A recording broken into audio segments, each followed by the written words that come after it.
A Bíblia é o livro mais lido da história humana.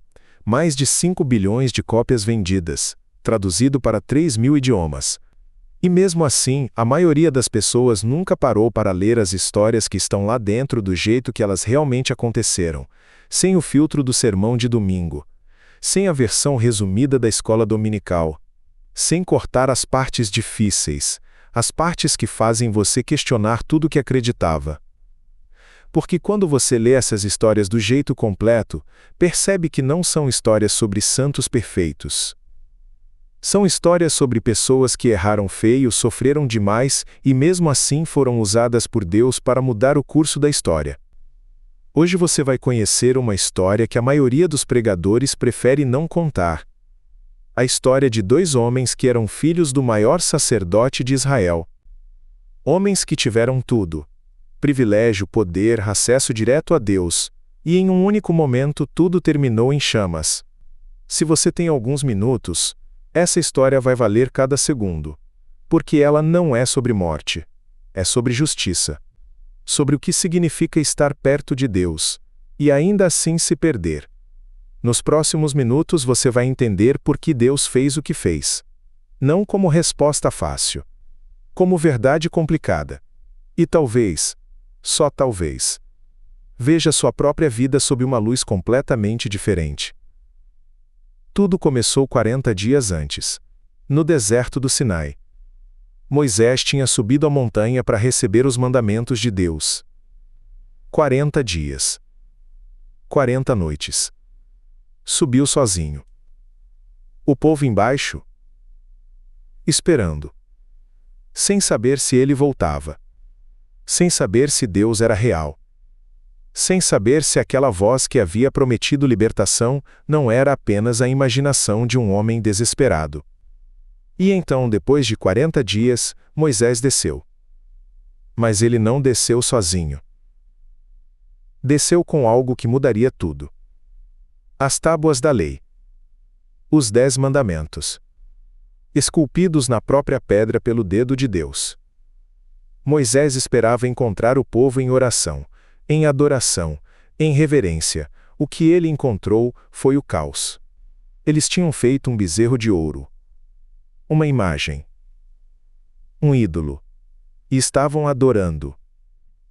Cantando. Dançando. Como se Deus não existisse. Como se aquele homem nunca tivesse voltado. A raiva de Moisés não foi humana. Foi sagrada. Ele viu aquelas tábuas, os mandamentos de Deus, e as despedaçou contra a rocha. Destruiu-as. Depois pegou o bezerro de ouro e o queimou. Reduziu a cinza. Misturou a cinza na água. E forçou o povo a beber. A mensagem era clara. Vocês beberam a cinza da idolatria que criaram. Agora carregam dentro de vocês o símbolo da própria corrupção. Mas ainda havia mais. Muito mais. Moisés subiu novamente a montanha. Sozinho. Para falar com Deus. Para entender o que fazer com um povo que tinha rejeitado a salvação tão rapidamente. E quando desceu pela segunda vez, trouxe novas tábuas, novas leis. Uma segunda chance. Mas essa segunda chance vinha com uma estrutura, uma ordem, um sistema para manter o povo conectado a Deus. E no coração dessa estrutura estava o tabernáculo. A tenda sagrada, o lugar onde Deus habitaria entre o povo. E para cuidar do tabernáculo, para fazer o trabalho sagrado, Deus escolheu uma família. A família de Arão. Arão seria o sumo sacerdote, o intermediário entre Deus e o povo. O único que poderia entrar no Santo dos Santos. O único que poderia se aproximar realmente de Deus. Era uma honra inimaginável. Uma responsabilidade absoluta.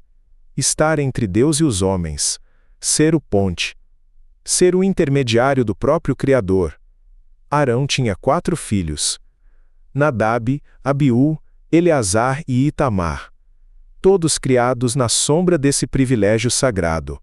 Eles cresceram, sabendo que tinham sido escolhidos. Não porque eram melhores. Não porque tinham feito algo especial. Simplesmente porque nasceram na linhagem certa. E talvez isso, Talvez esse privilégio sem mérito tenha plantado uma semente perigosa, porque há um padrão na Bíblia que poucos percebem. Quando você nasce perto de Deus, você pode se perder de duas maneiras: ou você se afasta completamente, ou você fica tão perto que esquece que ainda é humano. Nadab e Abiú eram os dois filhos mais velhos de Arão. E conforme cresciam, conforme viam seu pai comunicando-se com Deus, conforme sentiam o poder sagrado no tabernáculo, algo mudou neles. Eles começaram a questionar. Começaram a achar que compreendiam as coisas tão bem quanto seu pai, que talvez pudessem fazer o trabalho tão bem quanto Arão, talvez melhor, talvez de um jeito mais criativo, mais inovador, porque há uma ilusão perigosa que ataca especialmente aqueles que crescem perto de poder. A ilusão de que você pode melhorar o sagrado, que você pode otimizar Deus, que você pode fazer melhor que a tradição. A lei era clara. Havia uma maneira específica de oferecer incenso a Deus. Um incenso específico. Um procedimento específico. Não era opinião. Não era estilo pessoal. Era mandamento. Era sagrado porque Deus o havia prescrito, nada mais. Nada menos. Mas Nadab e Abiú, eles tinham uma ideia diferente, uma ideia que lhes parecia melhor, mais intensa, mais espiritual. Eles decidiram fazer seu próprio incenso. Oferecer seu próprio fogo. Do seu próprio jeito. Sem pedir permissão a ninguém. Isso não era rebelião óbvia. Não era desafio gritado. Era algo mais sutil. Era desobediência disfarçada de entusiasmo espiritual. Era presunção envolvida em devoção. E havia algo mais. Algo que a maioria das traduções biblíficas suaviza. A Bíblia diz que eles ofereceram fogo estranho diante de Deus. Fogo estranho. Não fogo do altar. Fogo que eles mesmos acenderam. Fogo não autorizado. Alguns estudiosos hebraicos interpretam isso de maneira ainda mais perturbadora. Sugerem que eles estavam sob a influência de algo. Álcool, talvez. Ou uma alteração de consciência. Que eles não estavam em seu estado mental correto quando fizeram isso. Que a presunção tinha evoluído para algo mais grave. Mas a questão permanece a mesma. Eles sabiam a lei. Eles cresceram com a lei. Eles viam seu pai observar a lei todos os dias. E mesmo assim, decidiram fazer diferente. Decidiram que sua maneira era a melhor. Arão estava vendo. Seus outros filhos Eleazar e Itamar estavam vendo. Toda a comunidade sacerdotal estava vendo. E ninguém disse nada. Talvez por respeito ao pai. Talvez por medo de confrontar os filhos do sumo sacerdote. Talvez porque esperavam que Deus corrigisse silenciosamente. Mas Deus não corrige silenciosamente quando você está no seu próprio tabernáculo. Quando você está diante do seu próprio altar. Quando você está invocando o seu próprio nome. Não há silêncio. Há resposta. E a resposta veio do próprio trono de Deus. Saiu fogo. Não fogo comum. Fogo divino. Fogo que consumiu Nadab e Abiú ali mesmo. Diante de todo o povo. Diante de seu pai. Diante do tabernáculo. Eles foram queimados vivos, completamente consumidos. E quando o fogo cessou, não havia nada deixado deles, apenas cinza, apenas o silêncio absoluto de um julgamento divino executado. E então, e isso é crucial, Moisés chamou Arão, chamou seus filhos sobreviventes, Eleazar e Itamar, e disse uma frase que ainda ecoa através dos séculos. Isto é o que o Senhor falou, dizendo: serei santificado nos que se chegam perto de mim, e serei glorificado perante todo o povo. Traduzindo, eu sou mais santo do que a vida de vocês, eu sou mais importante que o conforto de vocês, eu sou mais valioso que a proximidade de vocês.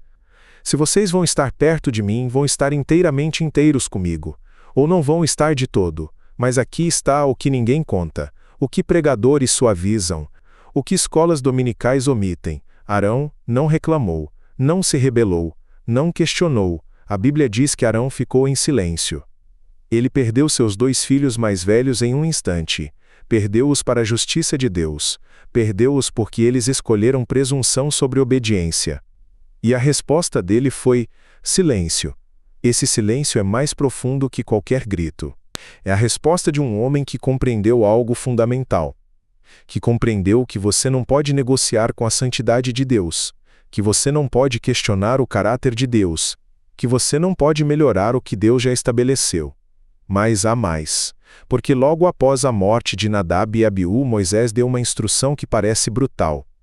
Uma instrução que parece desrespeitosa aos mortos. Ele disse que Arão e seus filhos sobreviventes não podiam chorar, não podiam rasgar suas roupas em luto. Não podiam fazer nenhum dos ritos de luto que eram sagrados na cultura deles. Por quê? Disse Moisés. A ira do Senhor está sobre toda a comunidade. Deixe isso penetrar. O pai perdeu os filhos. O irmão perdeu os irmãos. E eles não podiam chorar.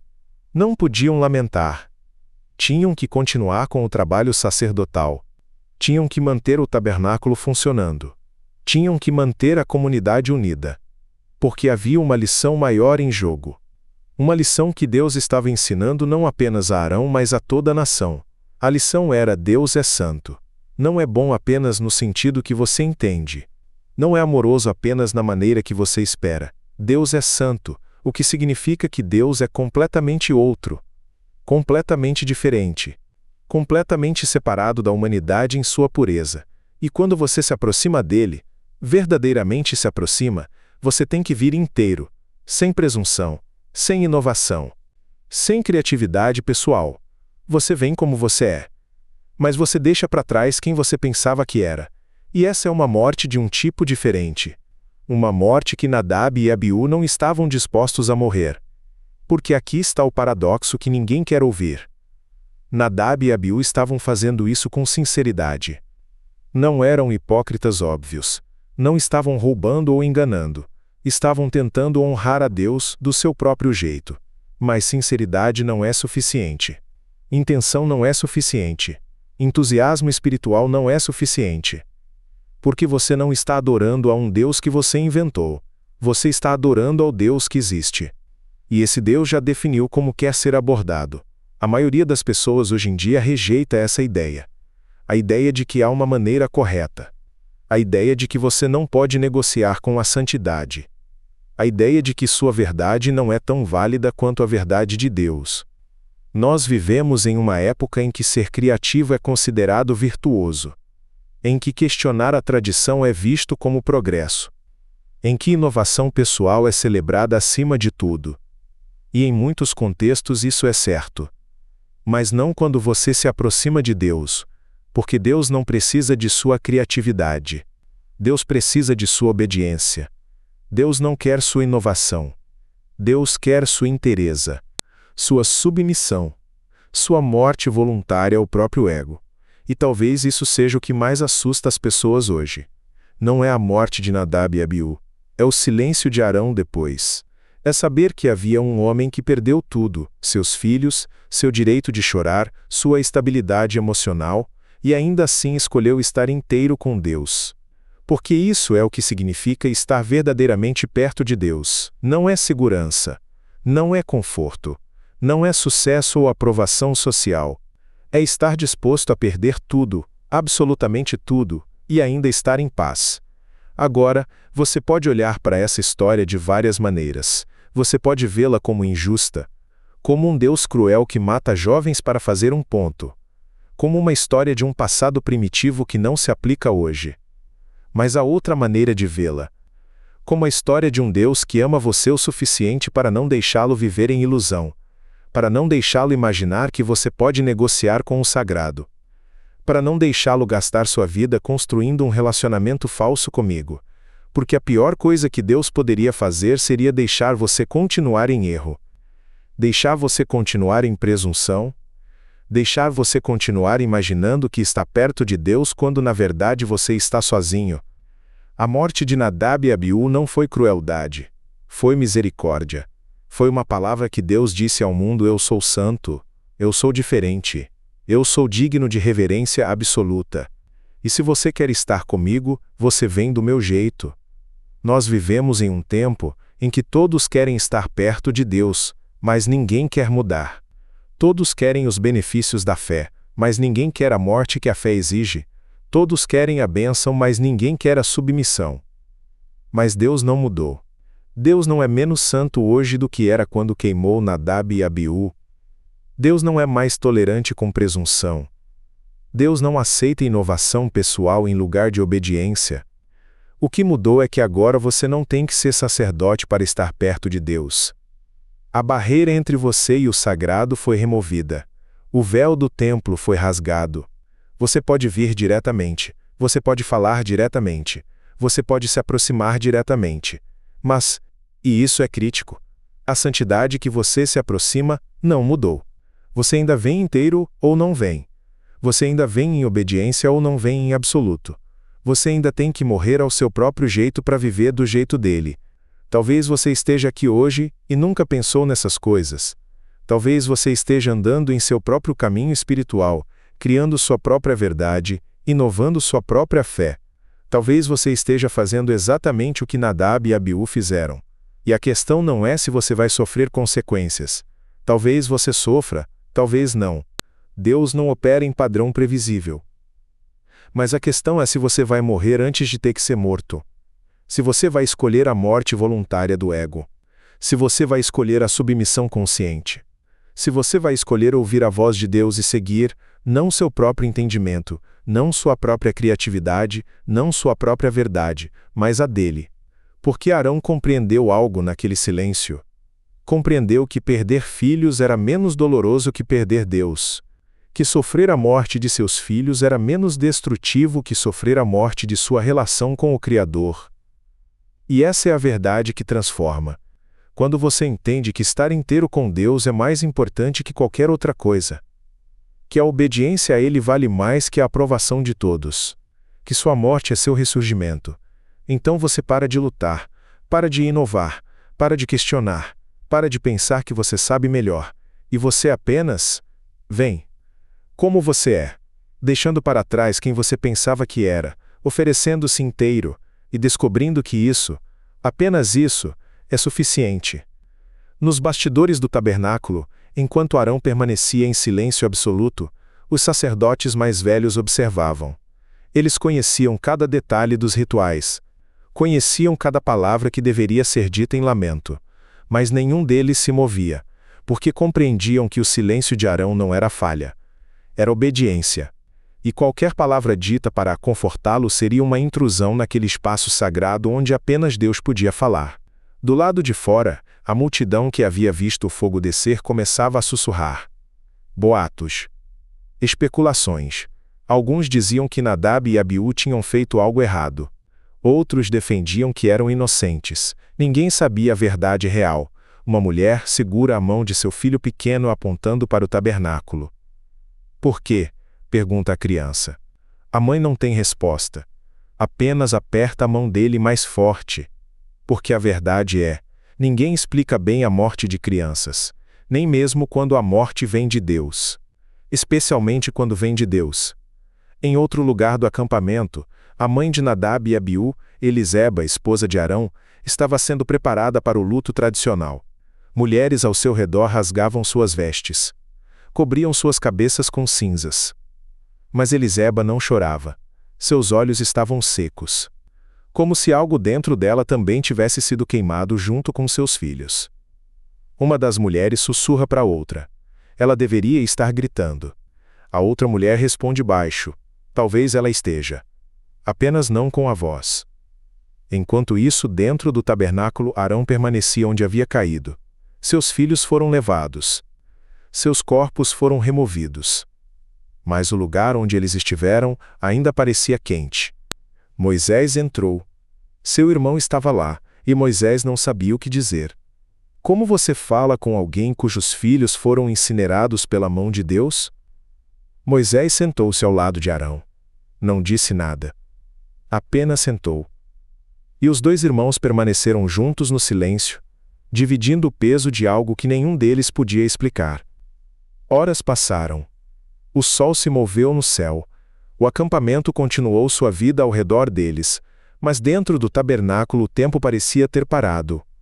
Então, lentamente Arão se moveu. Levantou-se. Seus joelhos tremiam. Seu corpo inteiro tremeu como uma folha ao vento. Mas quando estava de pé, completamente de pé, ele virou para Moisés e disse algo que nenhum pregador gosta de repetir. Algo que contradiz tudo o que nos ensinaram sobre como devemos responder à tragédia. Arão disse: "O Senhor falou e eu ouço", aquelas 7 palavras. Em hebraico, Vaidom Aharon, e Arão silenciou. Mas o silêncio não era morte, era submissão. E submissão, quando é escolha, é a coisa mais viva que existe. Porque escolher ficar em silêncio quando você poderia gritar, é escolher Deus quando você poderia escolher sua própria dor.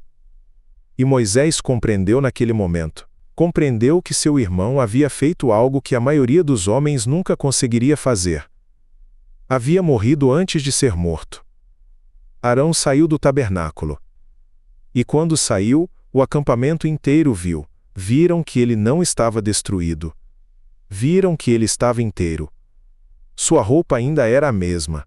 Seu corpo ainda era o mesmo, mas algo em seus olhos havia mudado. Algo que dizia: "Eu perdi meus filhos, e ainda assim, Deus é bom." A multidão sussurrava. Alguns esperavam que ele caísse, outros esperavam que ele gritasse. Ninguém esperava que ele simplesmente continuasse seu trabalho. Porque aquilo era mais poderoso que qualquer discurso. Aquilo era mais verdadeiro que qualquer explicação teológica. Aquilo era Deus vivendo através de um homem que havia escolhido morrer. E aqui está a parte que a maioria das pregações não alcança. Porque o que Arão fez não foi apenas aceitar a morte de seus filhos. Foi algo muito mais radical. Arão recusou-se a questionar Deus. Recusou-se a pedir explicações. Recusou-se a exigir justiça. E ao fazer isso, ele escolheu confiar em uma justiça que ele não podia ver a dor, porque aqui está o paradoxo que transforma tudo. A justiça de Deus é tão diferente da nossa que quando ele a executa parece injustiça, parece crueldade, parece erro. Mas Arão compreendeu algo que poucos compreendem. Compreendeu que não tinha direito de julgar a justiça de Deus, que sua incompreensão não tornava Deus injusto, que sua dor não era evidência de abandono, que sua perda não era sinal de desamor, que talvez, apenas talvez, havia uma razão que ele não podia ver, mas que existia. E é aqui que a história se torna pessoal para você, porque você também conhece a morte antes do tempo, talvez não a morte de filhos, mas a morte de algo que era precioso demais para perder. Pode ser um casamento que desabou, uma carreira que desabou, uma amizade que desabou, uma versão de você mesmo que morreu quando você não estava pronto para morrer. E você está esperando que Deus explique, que Ele justifique, que Ele diga: "Olha, por isso que tirei isso de você. Aqui está o plano, aqui está a razão." Mas talvez, assim como com Arão, a resposta de Deus não seja uma explicação. Talvez seja um silêncio que convida você a confiar mesmo sem entender. Porque a verdade que Arão aprendeu, e que você pode aprender agora, é que Deus não é injusto quando você não consegue vê-lo. Deus não é cruel quando você sente dor. Deus não é ausente quando está em silêncio. Deus é apenas Deus. E você é apenas você. E a distância entre esses dois não é um problema que precisa ser resolvido com entendimento. É uma diferença que precisa ser aceita com fé. Arão viveu mais 40 anos depois disso, 40 anos após perder seus filhos, 40 anos de continuar servindo. 40 anos de trabalho sacerdotal com o peso dessa perda. E não há registro de que ele tenha reclamado uma única vez. Não há relato de que ele tenha questionado. Ele simplesmente viveu. E ao viver ele testificou. Porque aqui está o que ninguém te diz sobre a justiça de Deus, ela não é revelada no momento. Ela é revelada na capacidade de continuar. A justiça de Deus não é agora você entende por quê. A justiça de Deus é você conseguiu viver através disso, e isso foi suficiente. E talvez a pergunta que você deveria estar fazendo não é por que Deus fez isso. Talvez seja, consigo confiar em Deus mesmo sem saber por quê. Porque quando você consegue responder sim a essa pergunta, quando você consegue dizer sim, eu confio em você, Deus, mesmo que isso me destrua, mesmo que eu não entenda, mesmo que doa demais. Naquele momento, você morre. E quando você morre, você ressurge. Você ressurge como alguém que não pode mais ser destruído pela vida. Porque você já morreu. E o que pode fazer a morte a alguém que já está morto? Arão compreendeu isso. E por isso ele pôde permanecer em silêncio. Por isso ele pôde continuar servindo. Por isso ele pôde viver 40 anos com esse peso e ainda assim morrer em paz. Porque ele havia aprendido o segredo que transforma tudo. O segredo que nenhuma pregação consegue ensinar completamente. O segredo que você só pode aprender quando perde algo demais para recuperar. O segredo é que Deus não te pede para entender. Deus te pede para confiar. E quando você consegue fazer isso, quando você consegue ficar em silêncio enquanto grita por dentro, quando você consegue continuar enquanto está caindo, você descobre que já estava morto. E quando você descobre que já estava morto, nada mais pode matá-lo. E é nesse ponto que você finalmente fica vivo. Enquanto isso, lá fora do tabernáculo, a multidão esperava. Centenas de pessoas. Milhares talvez. Todos querendo saber o que havia acontecido. Por que o fogo caiu? Por que os filhos do sumo sacerdote não saíram? E entre esses milhares, havia mães que compreendiam exatamente o que Arão estava sentindo. Mães que perderam filhos. Mães que conheciam aquele silêncio específico que vem depois do grito final. Porque a dor de Arão não era particular, era universal. Era o tipo de dor que toda pessoa que já perdeu alguém conhece. É o tipo de silêncio que toda mãe que enterrou um filho reconhece. E enquanto a multidão sussurrava lá fora, dentro do tabernáculo, Moisés observava seu irmão. Moisés, que havia perdido sua própria família. Moisés, que havia visto Deus face a face e ainda assim permanecia humano. E Moisés não disse nada. Porque o que se diz em um momento assim? Que Deus tinha um plano, que tudo acontece por uma razão, que em breve a dor passaria? Não. Moisés simplesmente se aproximou. E se sentou. Ao lado do irmão. Em silêncio. E permaneceu ali, toda a noite se necessário. Porque às vezes, a maior proclamação de fé não é uma palavra. É uma presença. É alguém que diz com sua simples permanência: você não está sozinho nisto. E eu também não tenho respostas. E está tudo bem. Lá fora, a noite caía. E a multidão começava a dispersar. Alguns voltariam para casa e contariam a história. Alguns duvidavam do que viram. Alguns compreendiam que tinham testemunhado algo tão sagrado que nunca conseguiriam explicar. E havia ainda aqueles que compreendiam a verdade mais profunda, que Deus não havia queimado os filhos de Arão por crueldade. Deus havia queimado os filhos de Arão porque os amava demais para deixá-los viverem vidas ordinárias. Porque estar próximo a Deus não é seguro. Estar próximo ao sagrado não é confortável. Estar no centro da vontade divina significa estar onde o fogo queima. E se você é escolhido para estar lá, significa que você foi feito para arder. Os filhos de Arão não foram destruídos. Foram consumidos. Foram transformados. Foram elevados. E no coração profundo, Arão sabia disso. Mesmo em seu silêncio. Especialmente em seu silêncio. Porque o silêncio de Arão não era aceitação resignada. Era aceitação iluminada. Era a paz que vem quando você finalmente compreende que seu filho não morreu. Seu filho foi promovido. Seu filho foi escolhido para estar tão perto de Deus que o próprio Deus o consumiu. Mas a história não termina no tabernáculo. Porque enquanto Arão permanecia em silêncio dentro, havia algo crescendo lá fora. Algo que ninguém havia previsto. Algo que tornaria a morte de Nadab e Abiú apenas o primeiro ato de uma tragédia muito maior. Porque quando você executa julgamento, você cria uma onda. Uma onda que se espalha através da comunidade. E essa onda carrega consigo perguntas que não podem ser ignoradas. Os homens começaram a se reunir. Aqui e ali, em pequenos grupos. Sussurrando. E o sussurro crescia. Por que Deus fez isso? Perguntava um. Que tipo de Deus mata seus próprios sacerdotes? Questionava outro.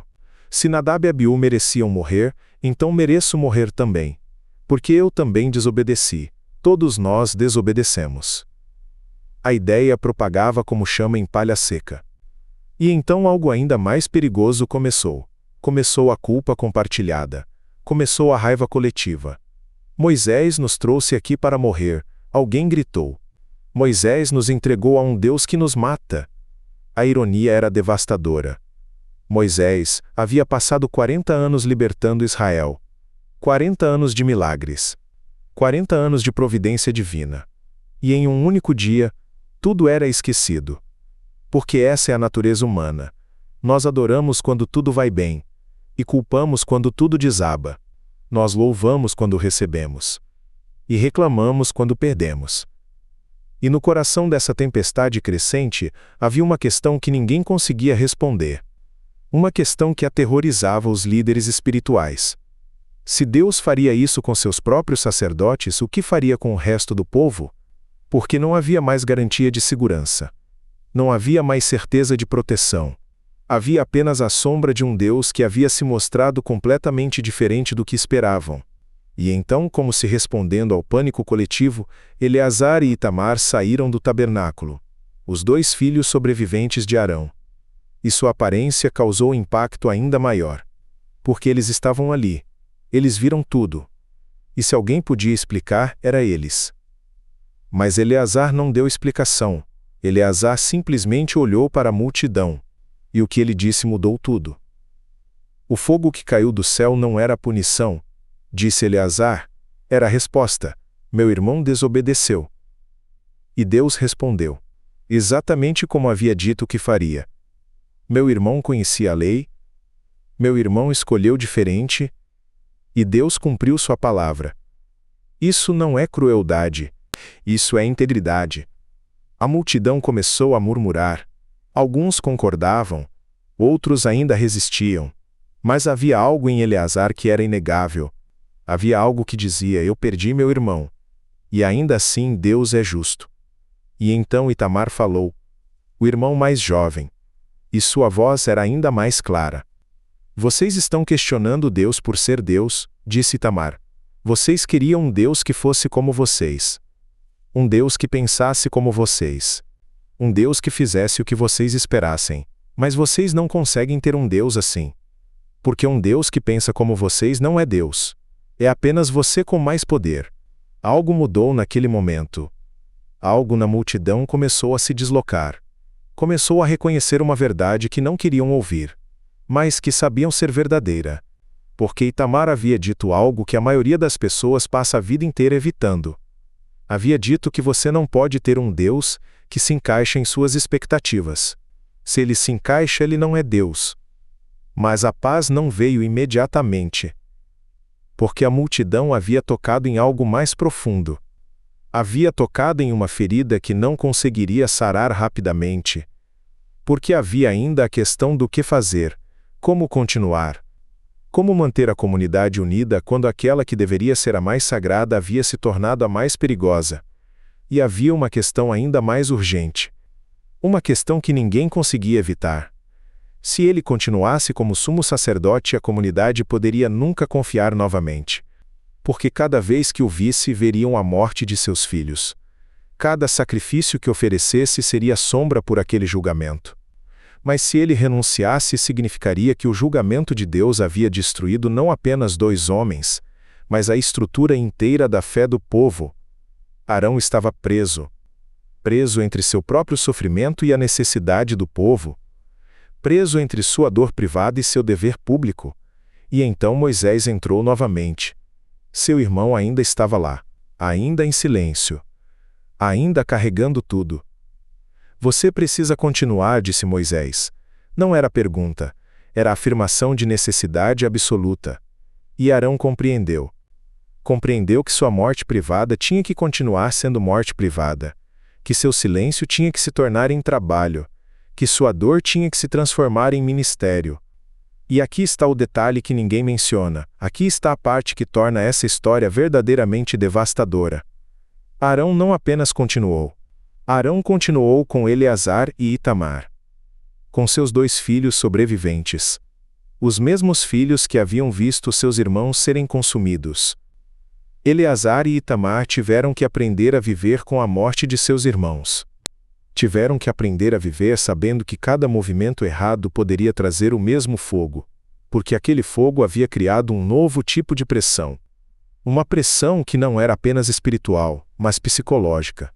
Uma pressão que moldaria cada momento do resto de suas vidas. E enquanto isso, lá fora, a comunidade começava a se dividir. Porque havia aqueles que compreenderam a lição.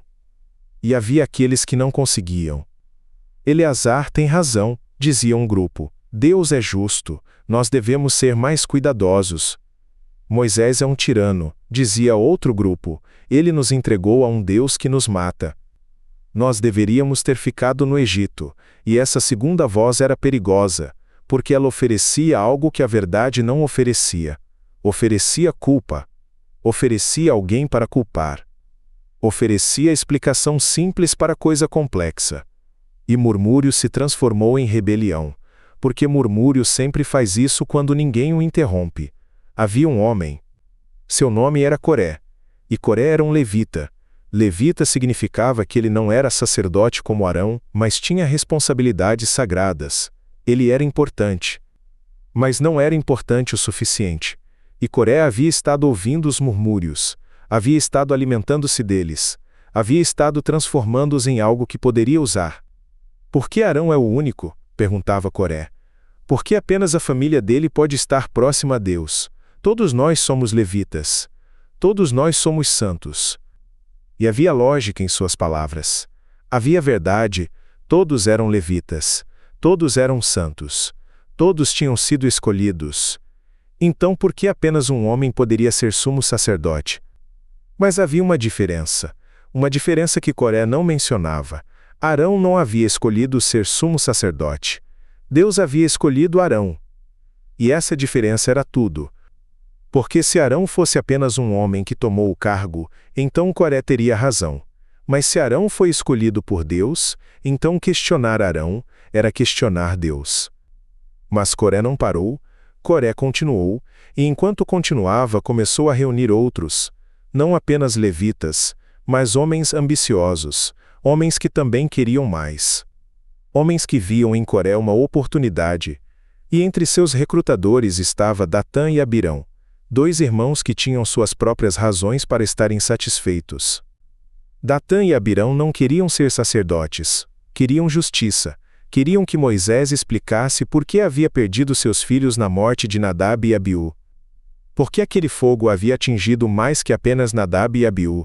Havia deixado viúvas, havia deixado órfãos, havia deixado famílias inteiras em ruínas. E ninguém estava cuidando delas. Ninguém estava perguntando como elas estavam.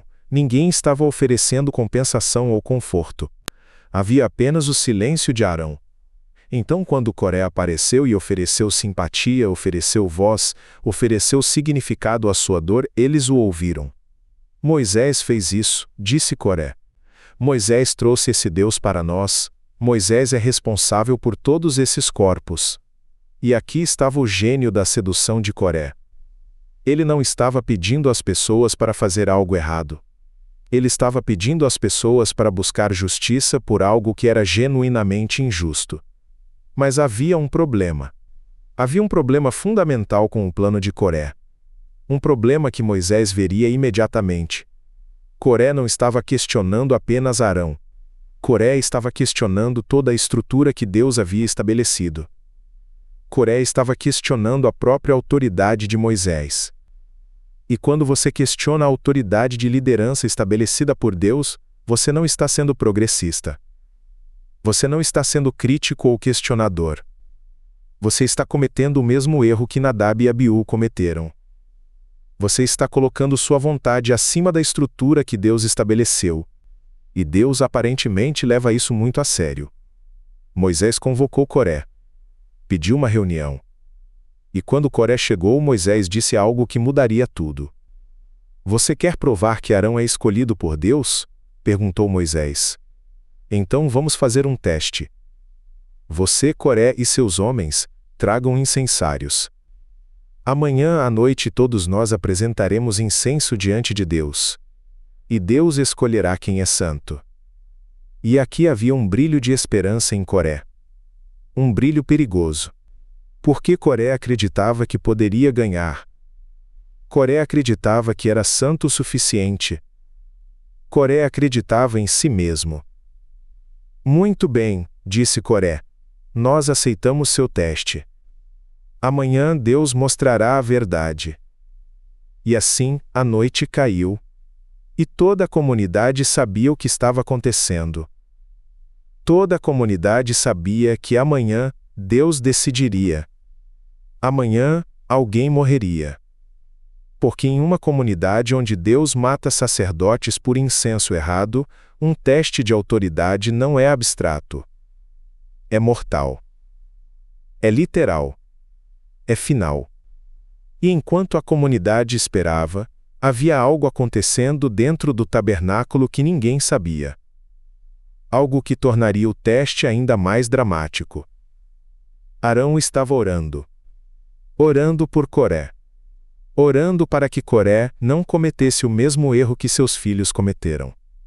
Porque Arão entendia algo que Coré não entendia. Arão entendia que este não era um jogo. Este não era um teste que você poderia ganhar com inteligência ou esforço. Este era um teste de santidade.